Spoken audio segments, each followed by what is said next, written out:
Welcome to Claims Navigation, a channel where we discuss insurance related claims. My name is Ben Ogunleye. I'm an insurance adjuster. And today I'm going to continue where I left off on my last video. And if you haven't seen that, I recommend you go take a look at it. We're talking about the policy, homeowners policy, and the coverages you get under the homeowners policy in Canada. And last video, I talked about coverage A for the building. And today I'm going to cover coverage B and C. Coverage B pertains to detached buildings, private buildings or structures that's detached from the dwelling. And coverage C pertains to personal property that you own in your dwelling. So, coverage B. What coverage B covers is private buildings or structures detached from dwelling that are on your premises. So if you have like a shed at the back of your house that is detached from the house, that would be considered a detached structure and is covered under coverage B. Some people have workshops built on the premises, but it's not attached to the main house. That will be considered a detached structure and may fall under coverage B.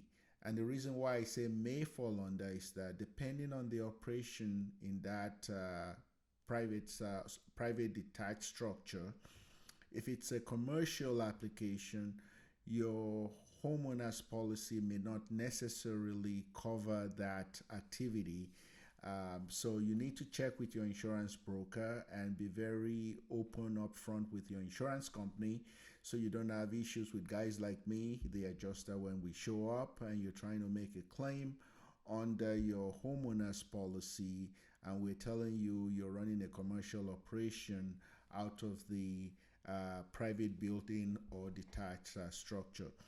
So for coverage C covers your personal property that you own, wear, or use. So if you own, well, you do own the items in your house, like your furniture, appliances, personal jewelry, and all that kind of stuff. You own those. That will be covered under coverage C. Now,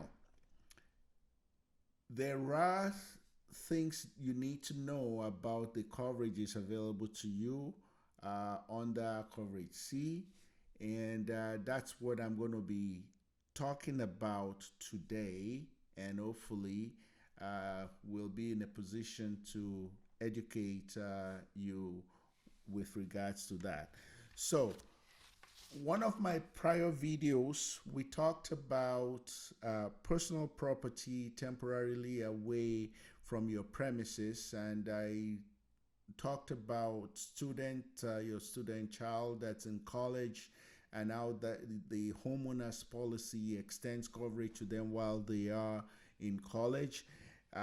This coverage also under coverage C will extend coverage to items that you temporarily move away from your house. For example, if you're going through a renovation and you need to move some stuff out of the house, perhaps to put in storage, all those items in storage will still be covered under your homeowner's policy. So, and it even extends that coverage, let's say while in transit, you hire like a U-Haul truck, and on the way there you have there's an accident and everything got damaged. Your homeowner's policy will still extend that coverage while these items are in transit. Now, some policies have special requirements for property that's been temporarily moved from your residence to another location. So you need to be very aware of what your coverages are and how your policy will respond to that. In some cases, items that you store away from your residence will be subject to a time limit. Some policies will say after 90 days, we're not going to cover it. And some policies require you to notify the insurance company So be very familiar with your policy and make sure you're not making assumptions and you leave stuff uh, away from the house for over a year or wherever, and then you come back to it and it's damaged or stolen, and then you make a claim and your insurance company is telling you what you don't want to hear, which is it's not covered. So be very aware of that. Another coverage is the moving your personal property to another home. Let's say you are moving from your primary residence to another property that you just purchased or you're renting, but that will be your your new primary residence. Your policy will still cover you while in that during that move. Even if you haven't notified your insurance company of the new address, you have up to 90 days, depending on your policy, to notify them. And if something happens at the new dwelling, you can always make a claim under your homeowner's policy. Now, I'm going to now cover personal property with special limits. It is very instructive to know that there are items under your policy that has specific limits. And if you do not insure them to value, all you're going to get is the limit indicated in the policy. And those items will be money, bullion, or cash cards.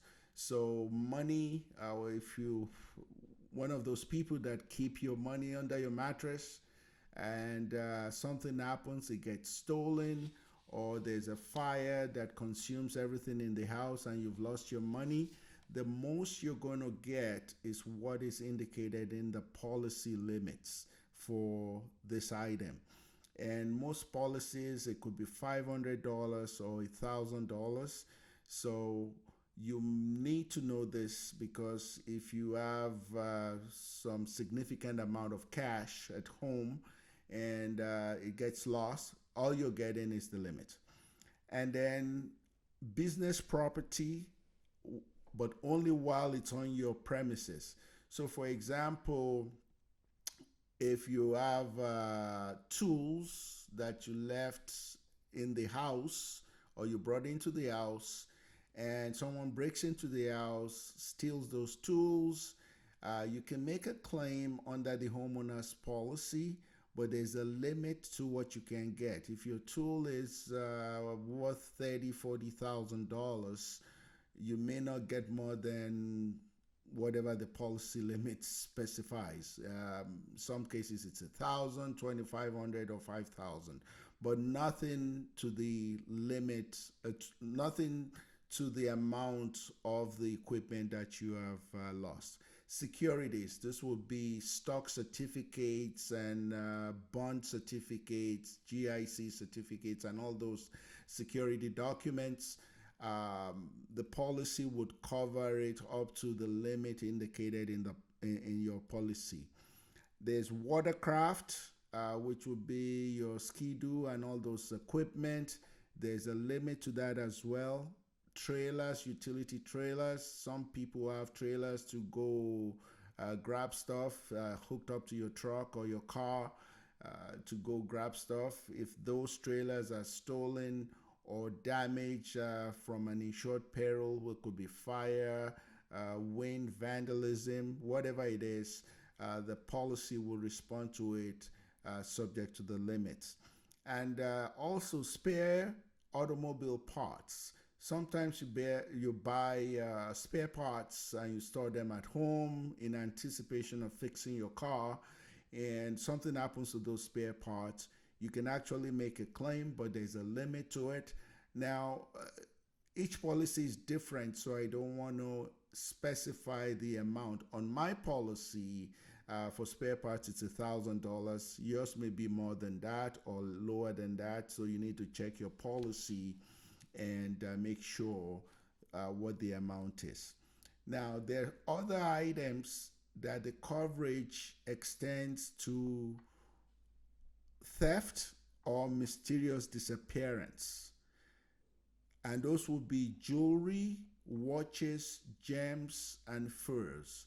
So a lot of culture, people buy jewelry and keep jewelry. It's a form of wealth preservation, and you need to know that if your jewelry value is significant, you must notify your insurance company, and you need to schedule those items. The word is schedule. You have to schedule those items, and what that means is that you are insuring them to value.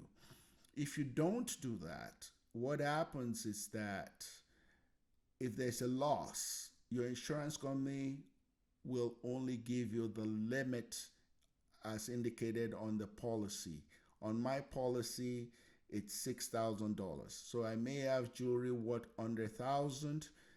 All I get is 6,000. So very, very important. I've dealt with several cases, claims where very high priced jewelry items were stolen or missing or mysteriously disappeared, and the person put in a claim with the expectation that the insurance company is going to give them the value of the jewelry. But unfortunately, the jewelry was not scheduled. So, what that means is that all they get is the policy limits.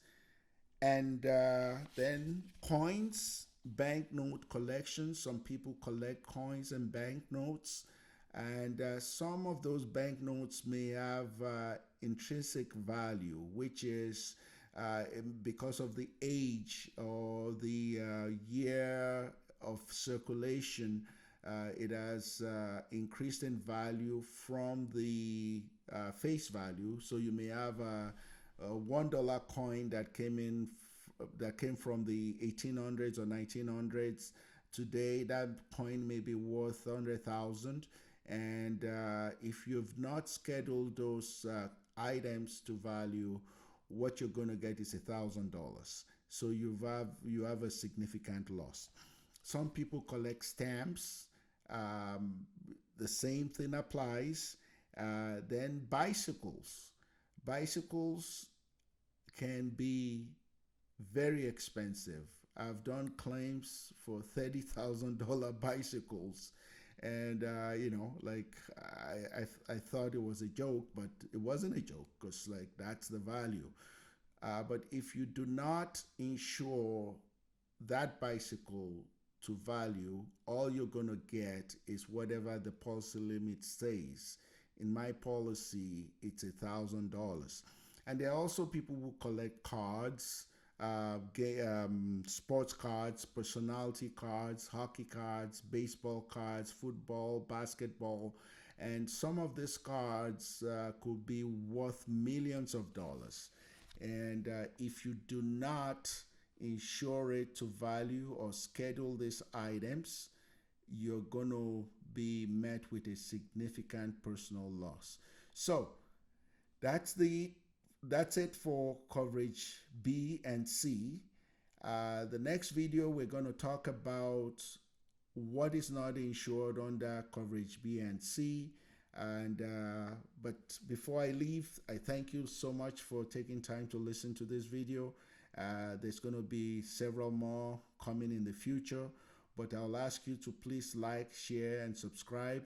And if you hit the bell, it will notify you of future videos, and you get instant access when it's loaded.